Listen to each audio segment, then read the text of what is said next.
ni kamanagan dɔ cunna i kan walima tɔɔrɔ dɔ cunna i kan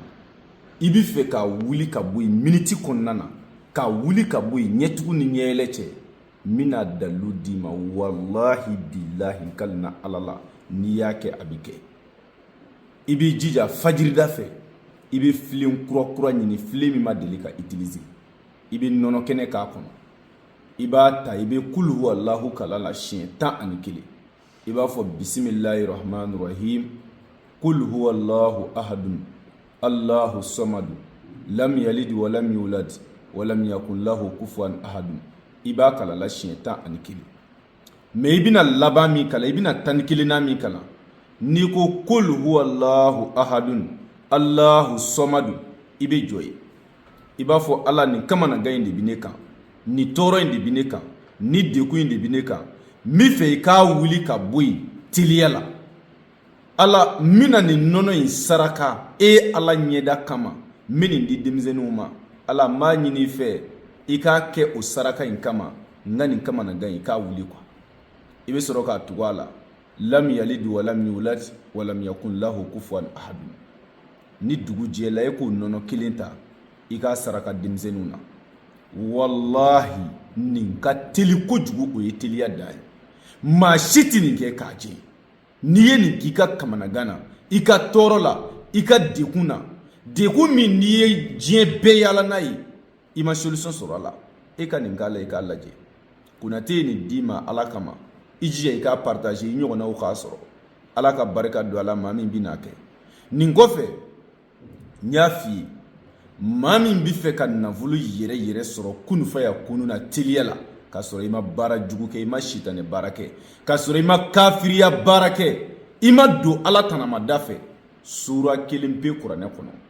o de ye suratul waqi'a ye suratul waqi'a ale kɛcogo dɔ bɛ yen n'i y'a kɛ ale ye kunu faya kunu de nafoloko la maa si t'a kɛ k'i t'a sɔrɔ n'i y'a kɛ nafoloko kama hali n'i si tɔ ye san kelen ala b'i sɔn i bɛ nafolo mara i bɛ sɔrɔ ka sa a kɔrɔbɔ i k'a lajɛ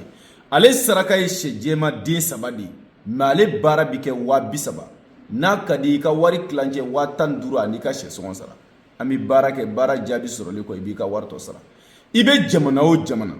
i bɛ dugu o dugu i bɛ quartier o quartier n'i bɛ fɛ ka isa wakati baara kɛ weleli k'an ka numéro la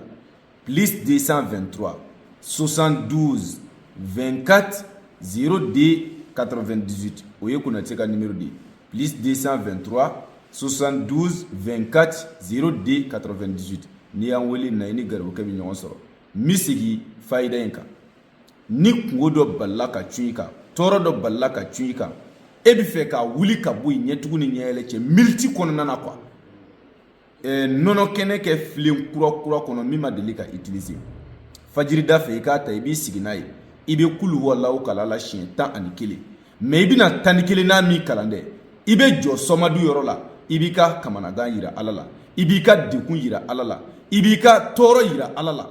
i bɛ sɔrɔ ka ikilasi tɔ in dafa i b'a mun ɲɛna o nɔnɔ kɛnɛ kelen i b'a ta k'a saraka denmisɛnninw na wallahi maa si tɛ nin kɛ kamanagan na fɔ ala k'a dilan maa si tɛ nin kɛ tɔɔrɔ dɔ la fɔ ala k'o tɔɔrɔ wuli ka bɔ i kan a ye nin kɔrɔbɔ a k'a lajɛ Konate de y'a di n'i y'a kɛ a bɛ kɛ anw bɛ fɛn o fɛn fɔ ala ka jɔnw ye an y'a kɔrɔbɔ k'a ban o de la an b'a di ala ka jɔnw ma o la e min ye kɔrɔ boli ka tilebi boli ka dɛsɛ tewu i ka kamanagan dɔ la taa nin kɛ i yɛrɛ fɛ yen m'a f'i kana ne fɛ dɛ taa kɛ i yɛrɛ fɛ yen ni min bɔra la garibukɛ wele +223 72 24 02 98 hakɛto bɛ kuma ka sɔli ala rasul